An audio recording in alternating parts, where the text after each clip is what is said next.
Hello everyone, नमस्कार दोस्तों। स्वागत है आपका अपने स्मार्ट स्टडी के यूट्यूब चैनल में।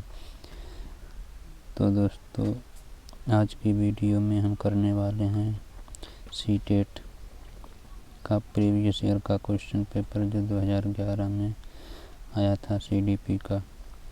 बहुत ही महत्वपूर्ण है सीटेट 2022 के एग्ज़ाम के लिए, क्योंकि सीटेट में ज़्यादा क्वेश्चन प्रीवियस ईयर के ही पूछे जाते हैं या फिर प्रीवियस ईयर क्वेश्चन के आधार पर क्वेश्चन पूछे जाते हैं। तो दोस्तों, आइए शुरुआत करते हैं सीडीपी के प्रीवियस ईयर पेपर की। 30 क्वेश्चन आए इस पेपर के, बहुत ही महत्वपूर्ण हैं। शुरुआत करते हैं दोस्तों। फर्स्ट क्वेश्चन है, प्राथमिक स्तर पर एक शिक्षक में निम्न में से किसे सबसे महत्वपूर्ण विशेषता मानना चाहिए?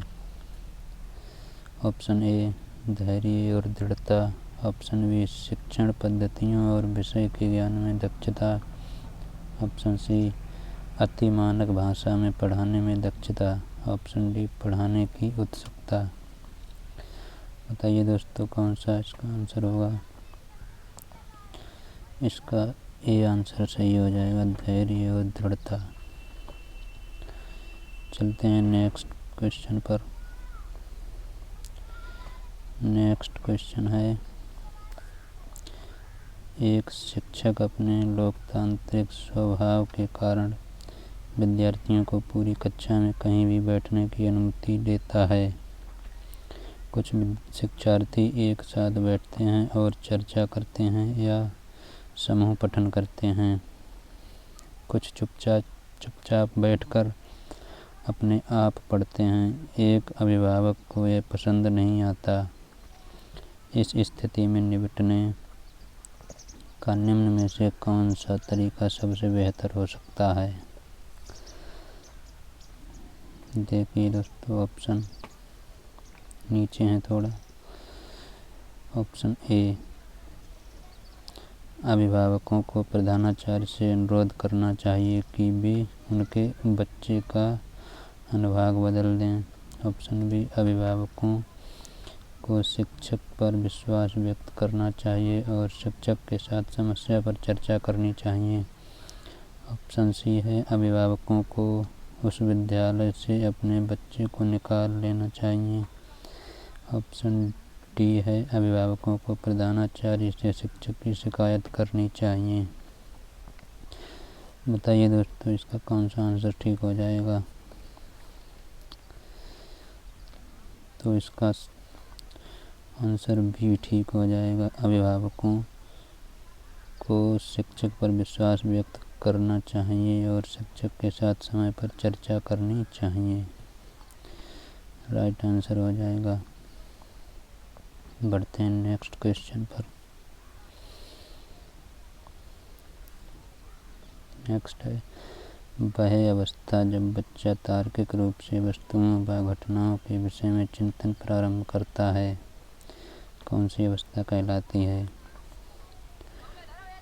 ऑप्शन ए, औपचारिक संक्रियात्मक अवस्था, ऑप्शन बी पूर्व संक्रियात्मक अवस्था, ऑप्शन सी मूर्त संक्रियात्मक अवस्था, ऑप्शन डी संवेदी प्रेरक अवस्था। बता दें दोस्तों, ये चारों अवस्थाएं जो हैं जीन पियाजे के द्वारा दी गई हैं। जीन पियाजे। तो बताइए दोस्तों, कौन सा आंसर इसका सही हो जाएगा? ऑप्शन नंबर सी, मूर्त संक्रियात्मक अवस्था राइट आंसर हो जाएगा। चलिए बढ़ते हैं नेक्स्ट क्वेश्चन पर। नेक्स्ट है, मन का मानचित्रण संबंधित है। ऑप्शन ए, साहसिक कार्यों की क्रिया योजना से, मन का चित्र बनाने से, मन की क्रियाशीलता पर अनुसंधान से, ऑप्शन डी है बोध यानी समझ बढ़ाने की तकनीक से। बताइए दोस्तों, कौन सा सही आंसर होगा? तो इसका राइट आंसर हो जाएगा मन की क्रियाशीलता पर अनुसंधान से। ऑप्शन सी राइट हो जाएगा।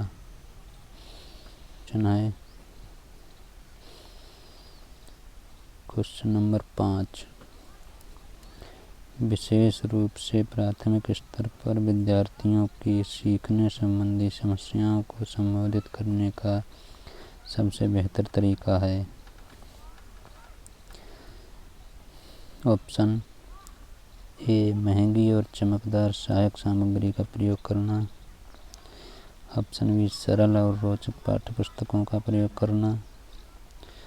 ऑप्शन सी कहानी कथन पद्धति का प्रयोग करना। ऑप्शन डी है क्षमता के अनुरूप विभिन्न शिक्षण पद्धतियों का प्रयोग करना। बताइए दोस्तों कौन सा आंसर ठीक हो जाएगा क्वेश्चन नंबर 5 का। तो इसका आंसर हो जाएगा ऑप्शन नंबर डी, क्षमता के अनुरूप विभिन्न शिक्षण पद्धतियों का प्रयोग करना। चलिए बढ़ते हैं नेक्स्ट क्वेश्चन पर। निम्न में से कौन सा शिक्षार्थियों में सृजनात्मकता का पोषण करता है। ऑप्शन ए प्रत्येक शिक्षार्थी की अंतर्जात प्रतिभाओं का पोषण करने के अवसर उपलब्ध कराना। आंसर तो ठीक ठीक लगता है, क्योंकि जहाँ पर अवसर की बात करी जाए वही राइट आंसर होता है। खासकर शिक्षार्थियों के अवसर की बात करी जा रही है। ऑप्शन नंबर बी विद्यालय जीवन के प्रारंभ से उपलब्धियों के लक्ष्य पर बल देना। परीक्षा में अच्छे अंकों के लिए विद्यार्थियों की कोचिंग करना। अच्छी शिक्षा के व्यवहारिक मूल्यों के लिए विद्यार्थियों का शिक्षण। तो इसका आंसर ए ठीक हो जाएगा। ऑप्शन नंबर ए प्रत्येक शिक्षार्थी की अंतर्जात प्रतिभाओं का पोषण करने के अवसर उपलब्ध कराना। चलिए नेक्स्ट क्वेश्चन पर।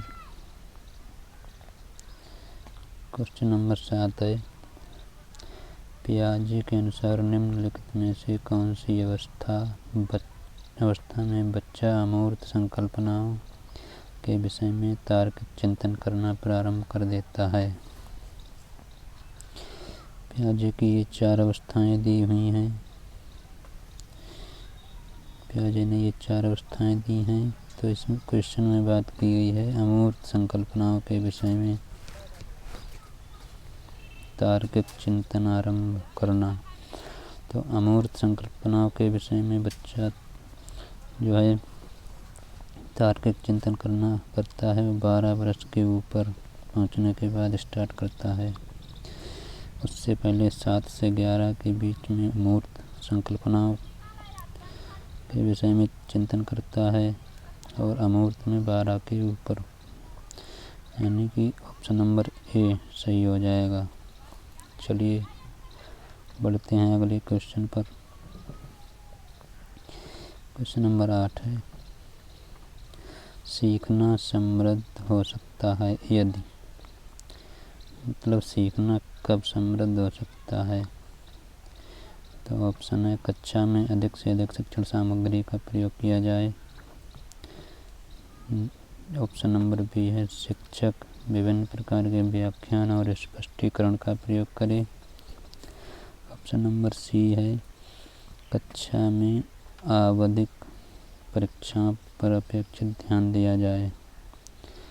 या फिर ऑप्शन नंबर सी है ऑप्शन नंबर डी वास्तविक दुनिया से उदाहरणों को कक्षा में लाया जाए, जिसमें विद्यार्थियों को एक दूसरे से अंतःक्रिया करने का अवसर मिले और शिक्षक उस प्रक्रिया को सुगम बनाए।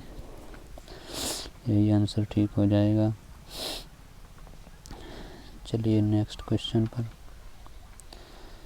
निम्न में से कौन से कथन को सीखने की प्रक्रिया की विशेषता नहीं मानना चाहिए। सीखने की प्रक्रिया की विशेषता ऊंची है इसमें। ऑप्शन है सीखना एक व्यापक क्रिया है। सही बात है, सीखना लक्ष्योन्मुखी होता है, ये भी सही है। अधिगमक भी सीखने की प्रक्रिया है, ये भी सही है। शैक्षिक संस्थान ही एकमात्र स्थान है जहाँ अधिगम प्राप्त होता है, ये ठीक नहीं है। तो नहीं वाला ही इसमें पूछा गया है, तो यही आंसर हो जाएगा, क्योंकि इसमें बताया गया है कि शैक्षिक संस्थान ही एकमात्र स्थान है जहाँ अधिगम प्राप्त होता है, ये एकदम गलत बात है। अधिगम हर जगह होता है, कहीं पर भी किसी भी प्रकार से हो सकता है अधिगम। चलिए नेक्स्ट क्वेश्चन पर। क्वेश्चन नंबर 10 है, 5वीं कक्षा के दृष्टिबाधित विद्यार्थी। ऑप्शन है विद्यार्थी के माता पिता और मित्रों द्वारा उसे दैनिक कार्यों को करने में सहायता की जानी चाहिए। के साथ कक्षा में सामान्य रूप से व्यवहार किया जाना चाहिए और श्रव्य सीडी के माध्यम से उपलब्ध कराई जानी चाहिए। ऑप्शन नंबर बी ठीक लग रहा है, क्योंकि यहाँ पे दृष्टिबाधित बच्चों की बात की गई है, तो दृष्टिबाधित के लिए श्रव्य सीडी यही होता है। देखते हैं आगे। ऑप्शन नंबर सी है, इसके साथ कक्षा में विशेष व्यवहार किया जाना चाहिए। ऑप्शन डी है, निचले स्तर के कार्य करने की छूट मिलनी चाहिए, ये भी नहीं सही है। ऑप्शन नंबर इसका बी राइट हो जाएगा, बी इज राइट आंसर हो जाएगा कि कक्षा में सामान्य रूप से व्यवहार किया जाना चाहिए और श्रव्य सीडी महत्वपूर्ण है। श्रव्य सीडी दृष्टिबाधित के लिए इसकी सहायता उपलब्ध कराई जानी चाहिए। चलिए नेक्स्ट क्वेश्चन पर। क्वेश्चन नंबर 11 है, निम्न में से कौन सा बच्चे की सामाजिक मनोवैज्ञानिक आवश्यकताओं के साथ संबंध नहीं है। ऑप्शन ए है संवेगात्मक सुरक्षा की आवश्यकता। ऑप्शन बी शरीर में अपशिष्ट पदार्थों का नियमित रूप से बाहर निकालना। ऑप्शन सी है सानिध्य संगति की आवश्यकता। ऑप्शन डी है सामाजिक अनुमोदन अथवा सराहना की आवश्यकता। बताइए दोस्तों, इसमें कौन सा आंसर ठीक हो जाएगा।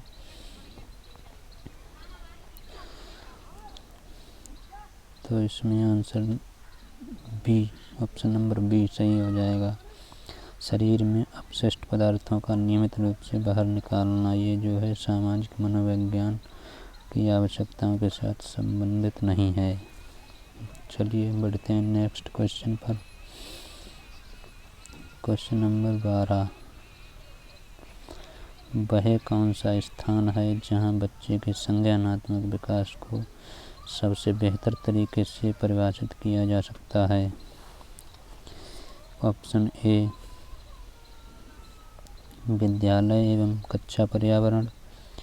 ऑप्शन बी सभागार। ऑप्शन सी घर। ऑप्शन डी खेल का मैदान। बताइए दोस्तों, इसका कौन सा आंसर ठीक हो जाएगा। इसका राइट आंसर हो जाएगा ऑप्शन नंबर ए विद्यालय एवं कक्षा पर्यावरण, जो संज्ञानात्मक विकास का सबसे बेहतर तरीका है। अच्छा, संज्ञान का मतलब क्या होता है। संज्ञान का मतलब होता है समझ से, कि बच्चा क्या कहाँ कैसे समझ सकता है। नेक्स्ट क्वेश्चन है, डैश डैश को एक अभिप्रेरित शिक्षण का संकेतक माना जाता है।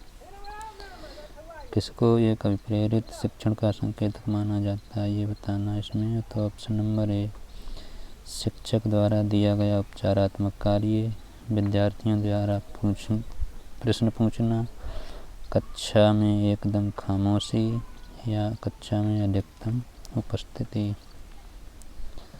तो दोस्तों बताइए, इसका कौन सा आंसर ठीक हो जाएगा। तो इसका आंसर ऑप्शन नंबर ए सही हो जाएगा। सॉरी, ऑप्शन नंबर ए नहीं, ऑप्शन नंबर बी।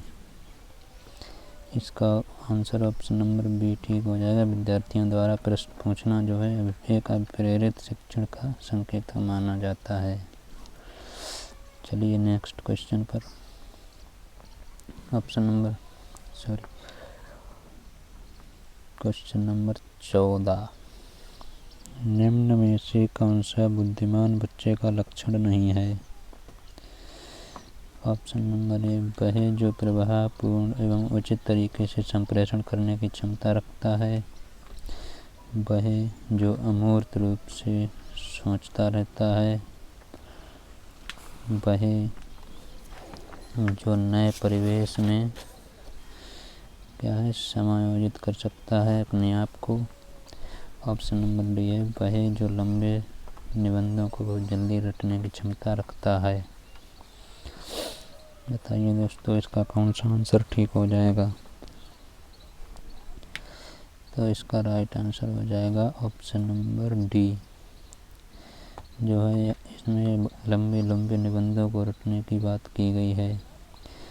ये बुद्धिमान बच्चे का लक्षण बिल्कुल नहीं होता। चलिए नेक्स्ट क्वेश्चन पर। Question number 15। बच्चे दुनिया के बारे में अपनी समझ का सृजन करते हैं, इसका श्रेय किसको जाता है? तो दोस्तों, ये एक परिभाषा दी गई है कि बच्चे दुनिया के बारे में अपनी समझ का सृजन करते हैं। किसकी परिभाषा है ये? Option number A, Pavlov, option B, Kohlberg, option C, Skinner, option D, पियाजे। बताइए दोस्तों, ये किसकी परिभाषा है? ये परिभाषा पियाजे साहब की। ऑप्शन नंबर डी ठीक हो जाएगा। चलिए नेक्स्ट क्वेश्चन पर। कृतिका नाम की एक लड़की है। अक्सर घर में ज़्यादा बात नहीं करती, लेकिन विद्यालय में वह काफ़ी बात करती है। यह दर्शाता है। ऑप्शन ए, शिक्षकों की मांग होती है कि बच्चे विद्यालय में खूब बात करें। बिल्कुल गलत। ऑप्शन नंबर बी, कृतिका को अपना घर बिल्कुल पसंद नहीं है। ये भी गलत। ऑप्शन नंबर सी, उसके विचारों को विद्यालय में मान्यता मिलती है। चलो, ये लग रहा ठीक। ऑप्शन नंबर डी देखते हैं, विद्यालय हर समय बच्चों को खूब बात करने का अवसर देता है। ये भी गलत। तो ऑप्शन नंबर इसका सी ठीक हो जाएगा।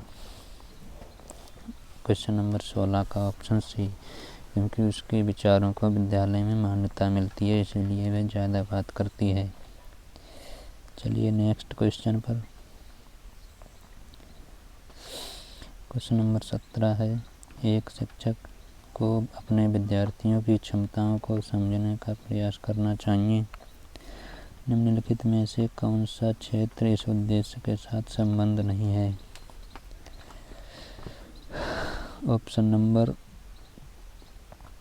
ए, सामाजिक दर्शन, ऑप्शन नंबर बी, मीडिया मनोविज्ञान, ऑप्शन सी, शिक्षा मनोविज्ञान, ऑप्शन डी, शिक्षा समाज शास्त्र। बताइए दोस्तों, इसका कौन सा आंसर होगा? तो इसका आंसर हो जाएगा जो है शिक्षा मनोविज्ञान। ऑप्शन नंबर सी, शिक्षा मनोविज्ञान। चलिए नेक्स्ट क्वेश्चन पर। क्वेश्चन नंबर 18, सीखने की प्रक्रिया में अभिप्रेरणा पिछले सीखे हुए को नए अधिगम से अलग करती है, या फिर शिक्षार्थियों को एक दिशा में सोचने योग्य बनाती है, या फिर शिक्षार्थियों में सीखने के प्रति रुचि का विकास करती है, या फिर शिक्षार्थियों की स्मरण शक्ति को पैदा करती है। बताइए दोस्तों, इसका कौन सा आंसर होगा? तो सीखने की प्रक्रिया में अभिप्रेरणा जो है ऑप्शन नंबर सी ठीक हो जाएगा। शिक्षार्थियों में सीखने के प्रति रुचि का विकास करती है। चलिए नेक्स्ट क्वेश्चन पर। Question number 19। शिक्षा के क्षेत्र में पाठचर्या शब्दावली डैश डैश की ओर संकेत करती है। ऑप्शन ए, विद्यालय का संपूर्ण कार्यक्रम जिसमें विद्यार्थी प्रतिदिन अनुभव प्राप्त करते हैं। ऑप्शन बी, मूल्यांकन प्रक्रिया। ऑप्शन सी, कक्षा में प्रयुक्त की जाने वाली पाठ्य सामग्री। ऑप्शन डी, शिक्षण पद्धति एवं पढ़ाई जाने वाली विषय वस्तु।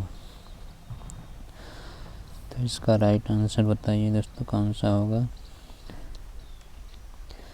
तो इसका राइट आंसर होगा ऑप्शन नंबर ए, विद्यालय का संपूर्ण कार्यक्रम जिसमें विद्यार्थी प्रतिदिन अनुभव प्राप्त करते हैं।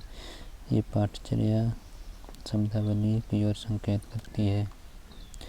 चलिए नेक्स्ट क्वेश्चन पर। Question number 20। निचली कक्षाओं में शिक्षण की खेल पद्धति मूल रूप से आधारित है। शिक्षण पद्धति के सिद्धांतों पर, विकास एवं वृद्धि के मनोवैज्ञानिक सिद्धांतों पर, शिक्षण के समाजशास्त्रीय सिद्धांतों पर, शारीरिक शिक्षा कार्यक्रम के सिद्धांतों पर। बताइए दोस्तों कौन सा होगा इसका राइट आंसर।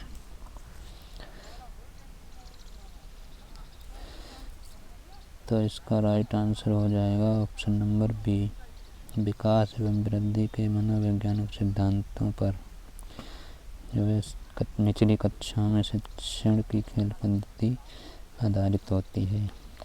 चलिए अगले क्वेश्चन पर। Question number 21।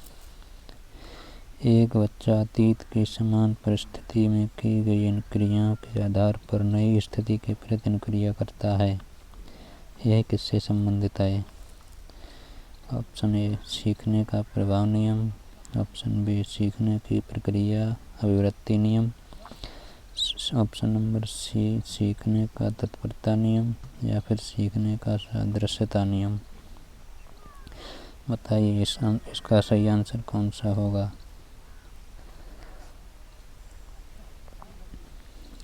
तो इसका राइट आंसर हो जाएगा ऑप्शन नंबर डी, सीखने का सादृश्यता का नियम।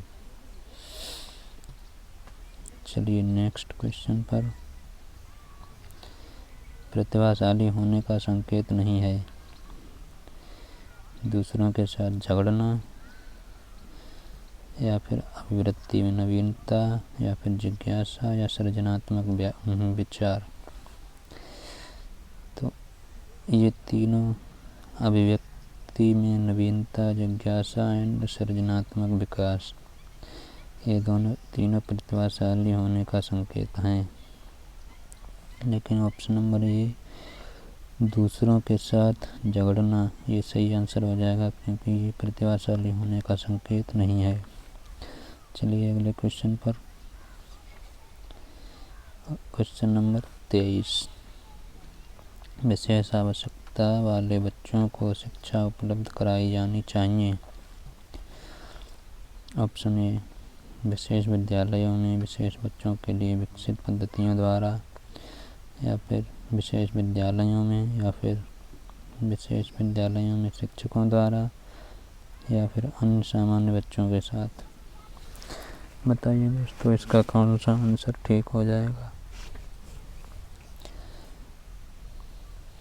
तो इसका सही आंसर ऑप्शन नंबर डी हो जाएगा, अन्य सामान्य बच्चों के साथ विशेष आवश्यकता वाले बच्चों की शिक्षा उपलब्ध कराई जानी चाहिए।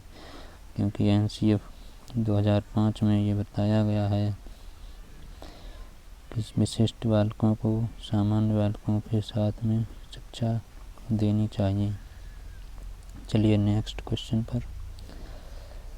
Question number 24। क्वेश्चन नंबर 24 है, कहाँ गया ये। आकलन को उपयोगी और रोचक प्रक्रिया बनाने के लिए के प्रति सचेत होना चाहिए। ऑप्शन ए, विद्यार्थियों को बुद्धिमान या औसत शिक्षार्थी की उपाधि देना। ऑप्शन बी, शैक्षिक और सह शैक्षिक क्षेत्रों में विद्यार्थी के सीखने के बारे में जानकारी प्राप्त करने के लिए विविध तरीकों का प्रयोग करना। ऑप्शन सी, प्रतिपुष्टि यानी फीडबैक देने के लिए तकनीकी भाषा का प्रयोग करना। ऑप्शन डी है, अलग अलग विद्यार्थियों में तुलना करना। बताइए दोस्तों, इसका कौन सा आंसर ठीक है? इसका right answer option number B. Option number B इसका राइट आंसर है, जो है शैक्षिक और सह शैक्षिक क्षेत्रों में विद्यार्थियों के सीखने के बारे में जानकारी प्राप्त करने के लिए विविध तरीकों को प्रयोग करना। चलिए नेक्स्ट क्वेश्चन पर। क्वेश्चन नंबर 25, डिसलेक्सिया किससे संबंधित है?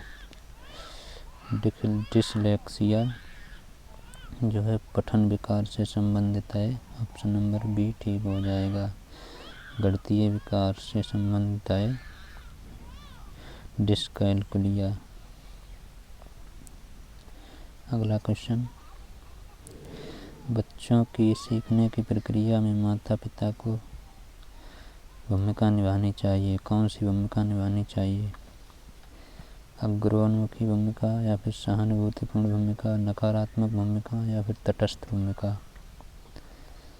तो इसका आंसर ए ठीक हो जाएगा, अग्रोन्मुखी भूमिका निभानी चाहिए। अगला क्वेश्चन, विकास कभी न समाप्त होने वाली प्रक्रिया है। यह विचार किससे संबंधित है? निरंतरता का सिद्धांत। ऑप्शन बी, एकीकरण का सिद्धांत। ऑप्शन सी, अंतः क्रिया का सिद्धांत। ऑप्शन डी, अंतः संबंध का सिद्धांत। बताइए दोस्तों, कौन सा आंसर सही है? तो विकास कभी न समाप्त होने वाली प्रक्रिया है। इसका आंसर ए सही हो जाएगा, निरंतरता का सिद्धांत। चलिए अगला क्वेश्चन देखते हैं। सीखने के अंतःदृष्टि सिद्धांत को किसने बढ़ावा दिया? पावलोव, जीन पियाजे, वाइगोत्स्की या गेस्टाल्टवाद सिद्धांतवादी? तो सीखने के अंतर्दृष्टि सिद्धांत को जो है गेस्टाल्टवाद सिद्धांतवादी ने बढ़ावा दिया। अगला क्वेश्चन, निम्नलिखित में से किस अवस्था में बच्चे अपने समवयस्क समूह के सक्रिय सदस्य हो जाते हैं? प्रौढ़ावस्था, पूर्व बाल्यावस्था, बाल्यावस्था, किशोरावस्था? तो इसमें जो है समवयस्क समूह के सक्रिय सदस्य हो जाते हैं बच्चे किशोरावस्था में।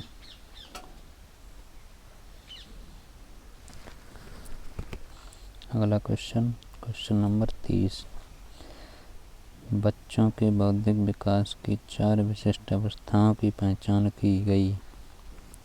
किनके द्वारा? एरिक्सन के द्वारा, स्किनर के द्वारा, पियाजे के द्वारा या कोलबर्ग के द्वारा?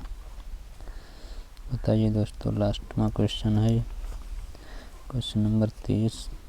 तो यहाँ पर जो है पियाजे ने 4 अवस्थाओं के बारे में बताया।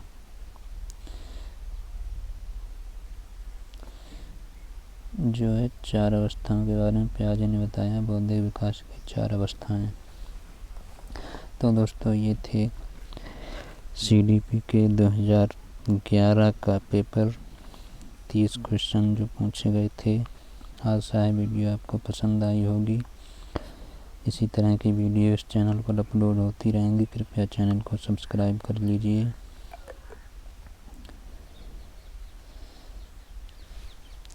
CTET एग्ज़ाम के लिए PYQ बहुत ही महत्वपूर्ण होते हैं, इसलिए ये सीरीज स्टार्ट करी है हमने। इसमें 2011 से लेकर 2022 तक के जितने प्रीवियस ईयर के क्वेश्चन पेपर हैं, CDP के सारे क्वेश्चन पेपर कराए जाएंगे, इसलिए चैनल को सब्सक्राइब कर लीजिए। चलिए मिलते हैं नेक्स्ट वीडियो में। थैंक यू, धन्यवाद।